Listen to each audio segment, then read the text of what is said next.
Hello, guys. It's me, your favorite person. Hope you didn't miss me. It's been a while since I've last appeared. Sorry about that. I've been busy. Well, I'm not that sorry. I have a life. I'm kidding, guys.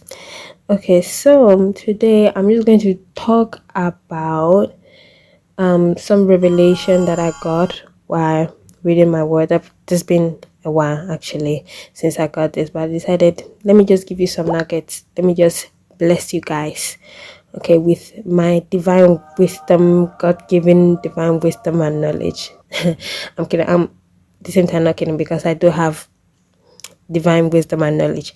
Okay, so it's actually about a very famous story in Genesis 25. I'm pretty sure many of you guys have heard it. Well, if you have not heard it, it's basically, if you go to Genesis 25, basically it recounts the tale of Jacob, the grandson and of Abraham and the son of Isaac, and how he had a twin brother called Esau, right?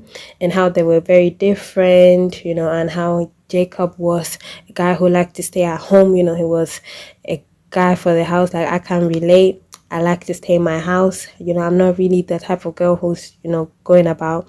And, Esau was different though. He liked to go out, he liked to hunt, he was a man, okay? He was a man of the field, okay? If you can if you can imagine, right?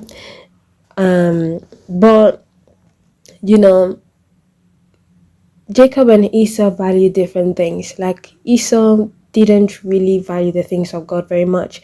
And Genesis 25 is an example of that.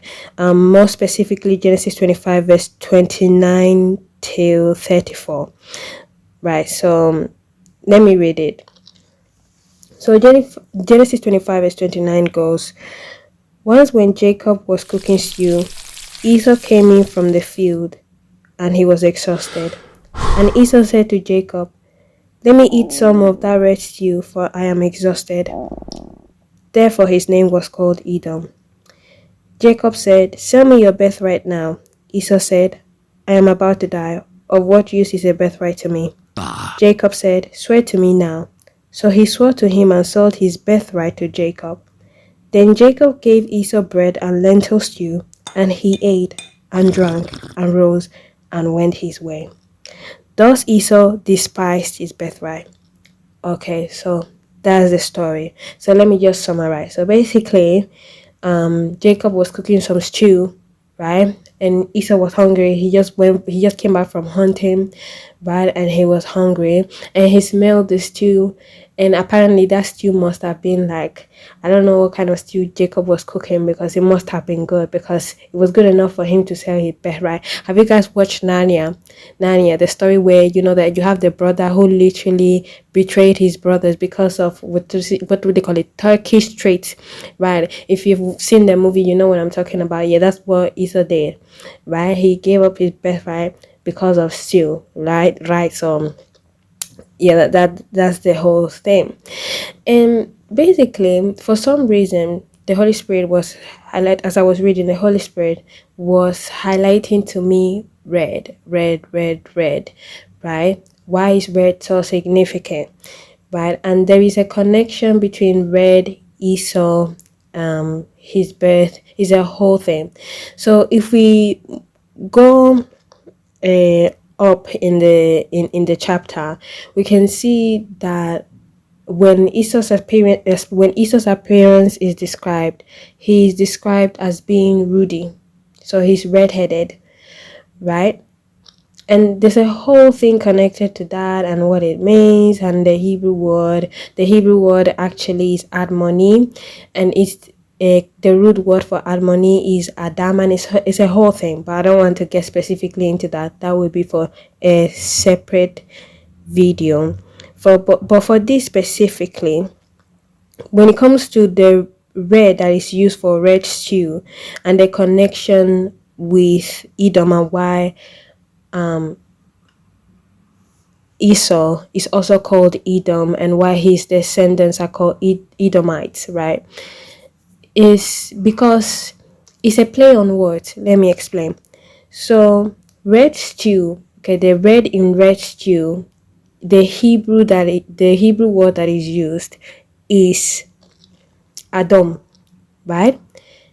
And he's called Edom because it's a play on words on Esau and Adam, right? Or I might be completely wrong, guys. Okay, I'm just saying, I'm just a person. Do your own research, guys. But this is what I believe. This is what I believe. Okay, do your own study. Okay, study. Don't just be relying on me. Do your own study. Okay, do your own study. But I believe Esau is also called Edom because it's a play on words on Adam and Esau, right?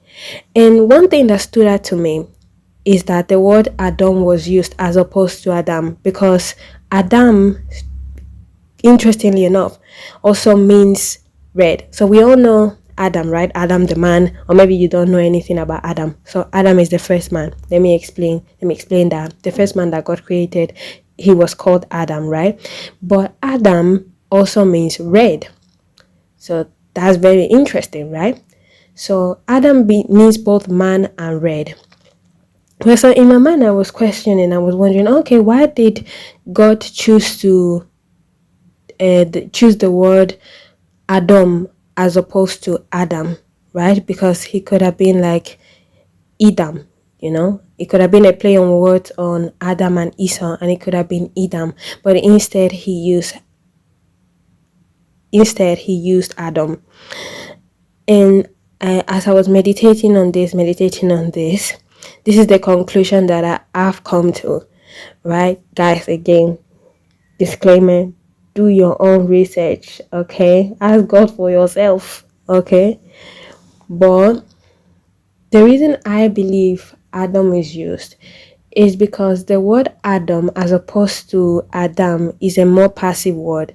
Okay, so if we look under the circumstances that the word Adam for red is used is when there is been a transition in color, so there is movement, it's progressive, right?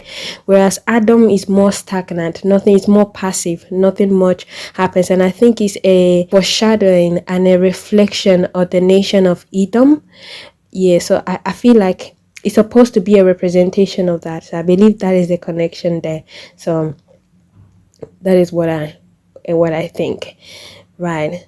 So Adam, more progressive, like it's a transition in color. Like let's say you're changing, there's been a change in color. Like let's say like you're dyeing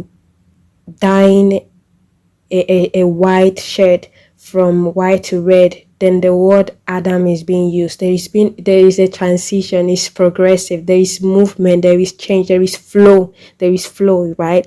So Adam is used more in that context, and Adam is more stagnant, is more passive, and is also used in the whenever Edom is in the picture. So under the circumstances, under that context, that's when the Hebrew word Adam is used mostly, right? And yes, I believe it's supposed to be a reflection, it's supposed to be a mirroring of the nation of Edom and their history, right? As a consequence of many things. Yes, so